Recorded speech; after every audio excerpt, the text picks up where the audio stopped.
स्वागत है आप सभी का tech study ITI YouTube channel पर। तो आज हम इसमें करेंगे ITI ड्राफ्टमैन मैकेनिकल ट्रेड जो होता है उसका ट्रेड थ्योरी का एग्जाम पेपर सेट 1, जो कि प्रीवियस ईयर में आपके क्वेश्चंस पूछे भी गए और ये सारे भारत स्किल्स और निमी के ही क्वेश्चंस हैं। तो सेकेंड ईयर में अगर आप हैं तो आपको ये वीडियो ज़रूर देखना चाहिए। साथ ही ये अभी हमने इस पर एक सीरीज़ शुरू की अपने चैनल पे कि जो थोड़े से अनकॉमन ट्रेड हैं जिनके वीडियोज आपको यूट्यूब पे या कहीं भी इनका PDF आपको जल्दी भारत स्किल पे भी देखने को मिलता नहीं है, तो उनके हम एक सीरीज़ शुरू कर रहे हैं। इसमें हम information technology, steno Hindi and steno English, साथ ही ड्राफ्टमैन मैकेनिकल और सिविल, टर्नर, इन सब के वीडियोज़ हम दे चुके हैं। साथ ही आने वाले डेली बेसिस पे हम और भी आपको मॉडल पेपर्स देते रहेंगे। जो कॉमन ट्रेड है, इलेक्ट्रीशियन हो गए, फिटर हो गए, वेल्डर, प्लम्बर, इनके वीडियोज, इलेक्ट्रॉनिक मैकेनिक, इनके ऑलरेडी चैनल पे हैं। तो आप लोग अगर उस ट्रेड से हैं तो ज़रूर चैनल पे देखिए वीडियोज, प्लेलिस्ट आपको सभी ट्रेड की मिल जाएगी। तो चैनल पे नए हैं तो सब्सक्राइब कर लीजिएगा और इस तरह से बेल आइकन भी ज़रूर दबाइएगा। और वीडियो अगर थोड़ी सी पसंद आती है तो प्लीज़ लाइक कीजिएगा। अगर आप किसी और ट्रेड से हैं तो अपना ट्रेड कमेंट कीजिएगा, हम उसका भी मॉडल पेपर लेकर आपके लिए आ जाएंगे। स्टार्ट करते हैं question answer. Question answer Hindi और इंग्लिश दोनों में होंगे। पहला क्वेश्चन है, देखिए, which command do you use to draw this figure. इस फिगर को खींचने के लिए आप किस कमांड का उपयोग करेंगे। तो यहाँ पे 4 ऑप्शंस हैं, 3 पॉइंट्स का, स्टार्ट सेंटर एंड का, स्टार्ट सेंटर लेंथ का, या स्टार्ट एंड एंगल का। तो यहाँ पे हम यूज करेंगे कमांड 3 पॉइंट का इसको ड्रा करने के लिए। अगला क्वेश्चन है, देखिए, व्हाट इज द शॉर्टकट की for undo command in AutoCAD. AutoCAD में अंडू करें कमांड की शॉर्टकट की क्या होती है। तो वो शॉर्टकट की होती है आपकी Ctrl+Z। Option B Ctrl+Z। Question number 3 है आपका, how many parts are in an eccentric. एक एसेंट्रिक में कितने पार्ट होते हैं। तो एक एसेंट्रिक में टोटल कितने पार्ट होते हैं, 2 पार्ट होते हैं। ये सारे क्वेश्चंस आपके प्रीवियस ईयर के ही हैं, जो DGT एंड निमी ने आपके पेपर कराए थे उसी के ये क्वेश्चंस हैं, जो कि पूरे निमी और भारत स्किल्स के ही क्वेश्चन है ये। अगला क्वेश्चन देखिए, क्वेश्चन नंबर 4 है, which part of steam engine prevents the leakage of fluid along the sliding rod. और एक चीज़ वीडियो के स्टार्टिंग में हम बताना भूल गए, लास्ट का क्वेश्चन, जैसा कि हम हर मॉडल पेपर में रखते हैं, लास्ट का क्वेश्चन जो होगा वो आपके लिए है। उसका आंसर आपको कमेंट करके हमें बताना है। जिसका भी आंसर सही होगा हम उस पर लाइक और रिप्लाई जरूर करेंगे। साथ ही इस मॉडल पेपर के PDF की लिंक हम डिस्क्रिप्शन और कमेंट बॉक्स में दे देंगे, आप वहाँ से डाउनलोड कर सकते हैं। स्लाइडिंग रॉड के साथ तरल की लीकेज को स्टीम इंजन कौन सा पार्ट रोकता है। Piston, connecting rod, stuffing box, या क्रॉस हेड। तो जो स्टफिंग बॉक्स होता है आपका, ये क्या करता है, स्टीम इंजन, यहाँ देखिए, which part of steam engine prevents the leakage of fluid along the sliding rod. Sliding rod के पास से फ्लूइड लीकेज को रोकता कौन है, वो रोकता है आपका स्टफिंग बॉक्स। क्वेश्चन नंबर 5 है, देखिए, for what command do you find by this symbol. इस प्रतीक द्वारा आप किस कमांड को मतलब खोजते हैं या फाइंड करते हैं। तो ये क्या है आपका, ये है आपका स्केल का कमांड। ऑप्शन सी स्केल कमांड, ऐसा आपको जो है सिंबल दिखेगा। क्वेश्चन नंबर 6 है, what is symbol of trim command in AutoCAD. AutoCAD में ट्रिम कमांड का प्रतीक क्या है। 4 ऑप्शन से आप देख लीजिए यहाँ पे फिगर। तो जो ऑप्शन सी है आपका, ये यहाँ पे राइट आंसर है। क्वेश्चन नंबर 7 है, which command do you use for enlarging any drawing. किसी भी ड्राइंग को एनालॉग करने के लिए, यहाँ एनॉल्जिंग लिखा है, ठीक है, करने के लिए आप किस कमांड का उपयोग करते हैं। तो वहाँ पे हम यूज करते हैं किसका, एनॉल्जिंग करने के लिए हम किस कमांड का यूज करते हैं, हम यूज करते हैं स्केल कमांड का। Option B scale. Question number 8 है, what is shortcut of array command. Array command यानी सारणी कमांड का शॉर्टकट क्या है। तो उसका शॉर्टकट होता है AR। ऑप्शन बी AR होता है आपका उसका शॉर्टकट। क्वेश्चन नंबर 9 है, what is the shortcut command of layer. Layer की शॉर्टकट कमांड क्या है। लेयर की शॉर्टकट कमांड होती है LA। Option A LA। Question number 10 है, what the command of dimension edit. Dimension edit का कमांड क्या होता है, डिम एडिट जो होता है, DIM एडिट, ये आपका होता है डायमेंशन एडिट करने का कमांड ऑटोकैड में। क्वेश्चन नंबर 11 है, what will be the command prompt to create new dimension style. नए डायमेंशन स्टाइल बनाने के लिए कमांड प्रॉम्प्ट क्या है, DDIM, dim edit, Q leader, या डिम रेडियस। तो यहाँ पे आपका क्या है, option A DDIM। Question number 12 है, देखिए, what is shortcut of print command. ये बहुत ही सिंपल क्वेश्चन है। प्रिंट कमांड का शॉर्टकट की क्या है, Ctrl+P आपका क्या होता है, प्रिंट कमांड का शॉर्टकट की होता है।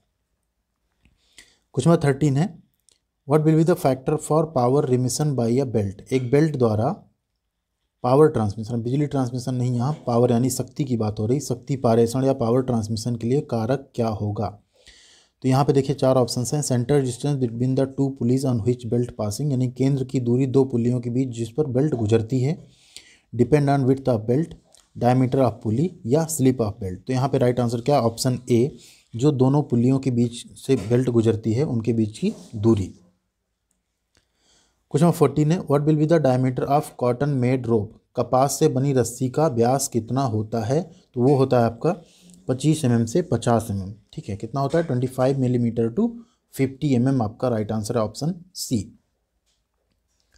क्वेश्चन 15 है, what do you understand by this symbol, इस प्रतीक से आप क्या समझते हैं, किसका सिंबल है, टी का, 90 डिग्री एल्बो का, इसको 90 100 मत पढ़िएगा, 90 डिग्री एल्बो का, प्लग का, या 45 डिग्री एल्बो का। तो राइट आंसर क्या आपका यहाँ पे, ऑप्शन बी, 90 डिग्री एल्बो का। क्वेश्चन नंबर 16 है, which type of pipe is commonly used for water, steam, oil and gas, पानी, भाप, तेल और गैस के लिए आमतौर पर किस प्रकार के पाइप का उपयोग किया जाता है। कॉपर और पीवीसी पाइप, स्टील और रॉट आयरन पाइप, स्टील और पीवीसी पाइप, या रॉट आयरन और कॉपर पाइप। तो यहाँ पे आपका right answer option B, steel और wrought iron pipe. Question number 17 है, which one of the following drive is used for transmitting power without slip, निम्न में से कौन सा ड्राइव बाहरी स्लिप के साथ शक्ति पारेषण के लिए प्रयोग होता है। विदाउट स्लिप, यहाँ देखिए, यहाँ हिंदी में आप देखेंगे स्लिप के साथ लिखा है, बट यहाँ के लिए क्या लिख रहा है, पावर विदाउट स्लिप, जिसमें स्लिप ना हो। तो किसमें स्लिप नहीं होती, जो गियर ड्राइव होता है आपका, उसमें आपका स्लिप नहीं होता है। क्वेश्चन नंबर 18 है, how many type of gear teeth profile are generally use, तो आमतौर पर कितने प्रकार के गियर दांत के प्रोफाइल यूज किए जाते हैं। जनरली 2 यूज किए जाते हैं आपके, ऑप्शन ए आपका यहाँ पे राइट आंसर होगा। एक होता है साइक्लॉइडल, एक होता है इन्वॉल्यूट। क्वेश्चन नंबर 19 है, how many type of cam are there according to motion, motion के आधार पर कैम कितने तरह के होते हैं। तो मोशन के आधार पर कैम होते हैं आपके 2 तरह के, ऑप्शन ए। क्वेश्चन नंबर 20 देखिए, how many type of radial cam are there, radial cam कितने तरह के होते हैं। तो रेडियल कैम टोटल होते हैं आपके 3 टाइप्स के, कितने तरह के होते हैं, 3 तरह के होते हैं। तो आपके यहाँ पे ऑप्शन बी 3 जो है राइट आंसर होगा। क्वेश्चन नंबर 21 है, which of the following is used to guide the tool and hold the job in mass production, ज़्यादा मात्रा में उत्पादन करने में टूल को गाइड करने व कार्यखंड को पकड़ने के लिए निम्नलिखित में से कौन सा प्रयोग किया जाता है। जिग, फिक्सचर, हाउसिंग या गेज। तो वहाँ पे हम क्या यूज करते हैं, जिग यूज करते हैं, ऑप्शन ए आपका यहाँ पे सही होगा। अगला क्वेश्चन देखिए, क्वेश्चन नंबर 22 है, size of the milling machine is given by the dimension and maximum travel in 3 directions of which part, milling machine का आकार किस भाग के तीनों दिशाओं में आयाम और अधिकतम अब यहाँ यात्रा जो आ रहा है एक्चुअल में मैक्सिमम ट्रैवल द्वारा दिया जाता है। कटर, आर्बर, कॉलम या वर्क टेबल। तो यहाँ पे आपका राइट आंसर होगा ऑप्शन डी, वर्क टेबल। जो मिलिंग मशीन का साइज होगा वो डायमेंशन और मैक्सिमम ट्रैवल के थ्रू अगर दिया जाएगा तो किसके थ्रू दिया जाएगा, वर्क टेबल के। अगला क्वेश्चन है क्वेश्चन नंबर 23 देखिए, which material used for making the gauges, गेजों को बनाने के लिए किस मटेरियल का हम प्रयोग करते हैं। एलॉय स्टील का, कास्ट आयरन का, कास्ट स्टील का या माइल्ड स्टील का। तो यहाँ पे आपका right answer option A, alloy steel यानी मिश्र स्टील का। क्वेश्चन नंबर 24 है, which die is mostly use to produce the washer, washer का उत्पादन करने के लिए किस डाई का हम प्रयोग करते हैं। ब्लैंकिंग डाई का, पियर्सिंग डाई का, प्रोग्रेसिव डाई का या कंपाउंड डाई का। तो यहाँ पे आपका राइट आंसर हो जाता है ऑप्शन डी, कंपाउंड डाई का यूज करते हैं हम लोग वाशर प्रोड्यूस करने के लिए। क्वेश्चन नंबर 25 है, which of the following engine incorporate with carburettor, निम्नलिखित में से कौन से इंजन में कार्बोरेटर होता है। तो जो स्पार्क इग्निशन इंजन होते हैं, एसआई इंजन होते हैं या पेट्रोल इंजन होते हैं, उसमें आपका कार्बोरेटर यूज किया जाता है। अगला क्वेश्चन देखिए, क्वेश्चन नंबर 26 है, which of the following is not a type of foundation और मशीन, निम्नलिखित में से कौन फाउंडेशन या मशीन का फाउंडेशन फॉर मशीन, मशीन के फाउंडेशन का प्रकार नहीं है। Box type, frame type, bare type या ब्लॉक टाइप। तो बॉक्स, फ्रेम और ब्लॉक टाइप तीनों क्या है, फाउंडेशन के प्रकार होते हैं, बट जो बेयर टाइप है ये फाउंडेशन का प्रकार नहीं है। क्वेश्चन नंबर 27 है, levelling bolts are used for. Levelling bolt किस लिए प्रयोग किए जाते हैं? रिजिडिटी ऑफ मशीन, यानी मशीन की रिजिडिटी के लिए। Adjusting the height of machine, machine की ऊंचाई को मेल बैठाने के लिए। Supporting the load for machine, machine के लोड को सपोर्ट करने के लिए। या adjusting the length of machine, machine की लंबाई का मेल बैठाने के लिए। तो लेवलिंग बोल्ट किस लिए यूज़ किए जाते हैं? Machine, adjusting the height of machine, machine की हाइट को एडजस्ट करने के लिए। क्वेश्चन नंबर 28 है, which of the following factors ergonomics is related to human for. निम्नलिखित में से कौन सा कारक एर्गोनॉमिक्स मानव के लिए या मानव से संबंधित है? ओनली कंफर्ट, यानी सिर्फ आराम। ओनली सेफ्टी, सिर्फ सुरक्षा। कंफर्ट एंड सेफ्टी, आराम एवं सुरक्षा। या हाइजीन। तो यहाँ पे आपका राइट आंसर हो जाता है option C, comfort and safety, यानी आराम और सुरक्षा दोनों जो हैं एर्गोनॉमिक्स से ही रिलेटेड हैं। क्वेश्चन नंबर 29 है, which of the following valves has 4 ports equally spaced around the body. किस वॉल की बॉडी के चारों ओर समान अंतर पर 4 पोर्ट्स होते हैं? 1 वे वॉल पे, 2 वे वॉल पे, 3 वे वॉल पे या 4 वे वॉल में? तो किस में होते हैं 4 पोर्ट्स? किस में होंगे? 4 वे वॉल में। अगला क्वेश्चन है, क्वेश्चन नंबर 30 है, what is called when cutting the corner at an angle. जब कोनों को एक कोण पर काटा जाता है तो उसे क्या कहते हैं?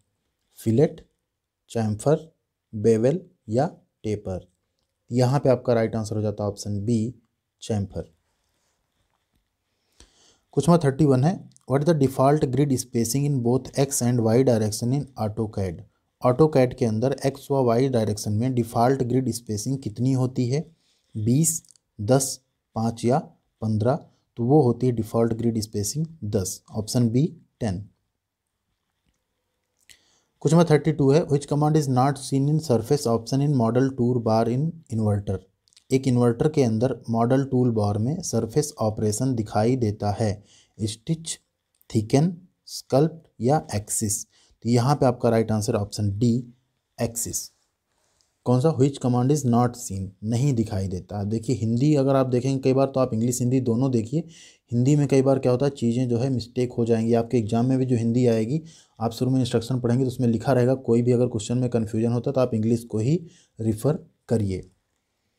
क्वेश्चन नंबर 33 है, देखिए which one of the following is correct task pane tab for view palette in SolidWorks. निम्नलिखित में से कौन सा सॉलिड वर्क्स में व्यू पैलेट के लिए सही कार्यफलक टैब है? तो यहाँ पे ऑप्शन सी जो है थोड़ा सा मिस्टेक है, इसमें दिखा नहीं। ये इमेज में ऑप्शन बी जो है आपका ये राइट आंसर है, जिसको आप लोग देख लीजिएगा, यही आपका क्या है, सही आंसर है। क्वेश्चन नंबर 34 है, what do you understand by a template in SolidWorks. SolidWorks में टेम्पलेट से आप क्या समझते हैं? टू ओपन डिफ़ॉल्ट सेटिंग, यानी डिफ़ॉल्ट सेटिंग को खोलना। To create default setting, default setting को क्रिएट करना। टू सेव डिफ़ॉल्ट सेटिंग, यानी डिफ़ॉल्ट सेटिंग को सेव करना। या टू एडिट डिफ़ॉल्ट सेटिंग, यानी डिफ़ॉल्ट सेटिंग को एडिट करना। यहाँ पे आपका राइट आंसर है option A, to open default setting, यानी डिफ़ॉल्ट सेटिंग को खोलना। क्वेश्चन नंबर 35 है, which command performs a non stop replay of drawing animation. Drawing animation के नॉन स्टॉप रिप्ले को कौन सी कमांड प्रदर्शित करती है? Continuous play, non continuous play, increase play या डिक्रीज प्ले? तो यहाँ पे आपका राइट आंसर है option A, continuous play. Question number 36 है, which of these an externally fired boiler. Externally fired boiler इनमें से कौन सा बाह्य प्रज्वलित बॉयलर है? एक होता है वाटर ट्यूब, एक होता है फायर ट्यूब, इसी तरह एक्सटर्नली फायर्ड या होता है बॉयलर। तो इसमें water tube boilers, Scotch marine boiler, Lancashire boiler या पैकेज बॉयलर? तो जो लंकाशायर बॉयलर है ये आपका क्या है, एक्सटर्नली फायर्ड बॉयलर है। Question number 37, which type of device is hydraulic jack. एक हाइड्रोलिक जैक किस प्रकार की डिवाइस है? इलेक्ट्रिकल डिवाइस है, इलेक्ट्रॉनिक डिवाइस है, मैकेनिकल डिवाइस है या मेकाट्रॉनिक्स डिवाइस है? तो कैसी डिवाइस होती है वो? मैकेनिकल डिवाइस होती है जो लोड लिफ्ट करने के काम आती है। अगला क्वेश्चन है, क्वेश्चन नंबर 38 है, which one of the following operation jigs are not used. निम्नलिखित में से किस संक्रिया में जिग का प्रयोग नहीं किया जाता है? मिलिंग में, ड्रिलिंग में, रीमिंग में या टैपिंग में? तो यहाँ पे आपका right answer option A, milling. अगला क्वेश्चन नंबर 39 है, which is not the basic feature of drill jig. Drill jig का बेसिक भाग कौन सा नहीं है? Base plate, jig body, drill plate या स्क्रू जैक। तो जो स्क्रू जैक है क्या है, ये उसका एक बेसिक पार्ट नहीं होता है ड्रिल जिग का, बाकी तीनों क्या है उसके एक बेसिक पार्ट्स हैं। अगला क्वेश्चन 40 नंबर है, by which operation a cup is form from a flat blank. किस ऑपरेशन द्वारा फ्लैट ब्लैंक से एक कप का निर्माण किया जाता है? ट्रिमिंग, ड्राइंग, फॉर्मिंग या बेंडिंग। तो यहाँ पे आपका right answer option B, drawing operation. ये 40 क्वेश्चन थे। अब आती है आपकी बारी, ये आप ही के subject workshop calculation and science का क्वेश्चन। इसका आंसर आपको कमेंट करके बताना है हमें। Which depends on the frictional force. घर्षण बल किस पर निर्भर करता है? टाइप ऑफ मेटल्स यानी धातुओं के प्रकार पर, कॉन्टैक्ट सरफेस यानी संपर्क सतह या सरफेस पर, quantity of the contacting metal यानी संपर्क धातुओं की मात्रा पर, या क्वालिटी ऑफ मेटल यानी धातुओं की गुणवत्ता पे। तो जो भी राइट आंसर हो आप लोग प्लीज़ कमेंट जरूर कीजिएगा। और वीडियो थोड़ी सी पसंद आई तो लाइक आपने कर दिया होगा, नहीं किया तो कर दीजिए। साथ ही वीडियो को शेयर भी कीजिए अपने दोस्तों के साथ, और चैनल पे नए हैं तो सब्सक्राइब कर लीजिए। इस पर आपको रेगुलर स्टडी की वीडियो, जॉब की अपडेट, अप्रेंटिसशिप की अपडेट सब कुछ मिलती रहेगी। Thank you.